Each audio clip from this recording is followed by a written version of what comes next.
3. யூதருக்குள்ளே அதிகாரியான நிக்கதேமு எனப்பட்ட பரிசேயன் ஒருவன் இருந்தான். அவன் ராக்காலத்திலே இயேசுவினிடத்தில் வந்து, ரபி, நீ தேவனிடத்திலிருந்து வந்த போதகர் என்று அறிந்திருக்கிறோம். ஏனெனில் ஒருவனும் தன்னுடனே தேவன் இராவிட்டால் நீர் செய்கிற இப்படிப்பட்ட அற்புதங்களை செய்ய மாட்டான் என்றான்.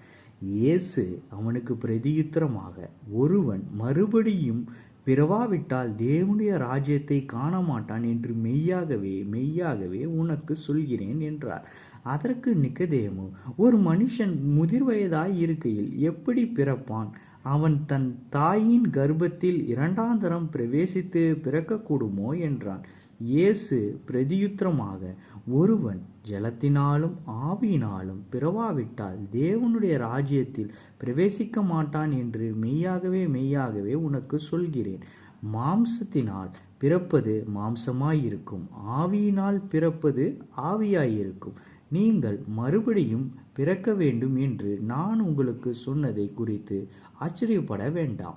காற்றானது தனக்கு இஷ்டமான இடத்திலே வீசுகிறது, அதன் சத்தத்தை கேட்கிறாய், ஆகிலும் அது இன்ன இடத்திலிருந்து வந்ததென்றும் இந்த இடத்திற்கு போகிறதென்றும் உனக்கு தெரியாது.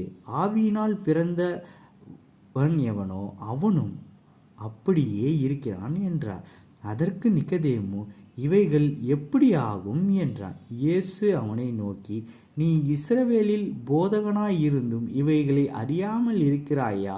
மெய்யாகவே மெய்யாகவே நான் உனக்கு சொல்கிறேன், அறிந்திருக்கிறதை சொல்லி நாங்கள் கண்டதை குறித்து சாட்சி கொடுக்கிறோம், நீங்களோ எங்கள் சாட்சியை ஏற்றுக்கொள்கிறதில்லை.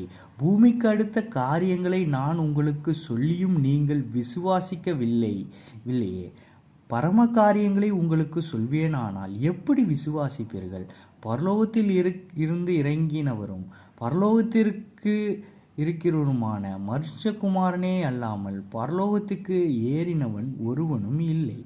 சர்ப்பமானது மோசேயினால் வனாந்திரத்திலே உயர்த்தப்பட்டது போல மனுஷகுமாரனும் தன்னை விசுவாசிக்கிறவன் எவனோ அவன் கெட்டுப்போகாமல் நித்திய ஜீவனை அடையும்படிக்கு உயர்த்தப்பட வேண்டும். தேவன் தம்முடைய ஒரே பேரான குமாரனை விசுவாசிக்கிறவன் எவனோ அவன் கெட்டு போகாமல் நித்திய ஜீவனை அடையும்படிக்கு அவரை தந்தருளி இவ்வளவாய் உலகத்தில் அன்பு கூர்ந்தார்.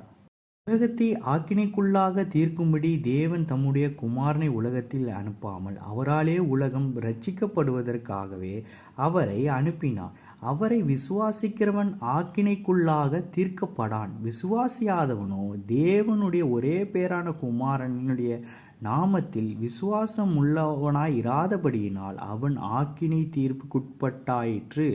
ஒளியானது உலகத்திலே வந்திருந்தும் மனுஷருடைய கிரியைகள் பொல்லாதவைகளாய் இருக்கிறபடியினால் அவர்கள் ஒளியை பார்க்கிலும் இருளை விரும்புகிறதே அந்த ஆக்கினை தீர்ப்புக்கு காரணமாய் இருக்கிறது.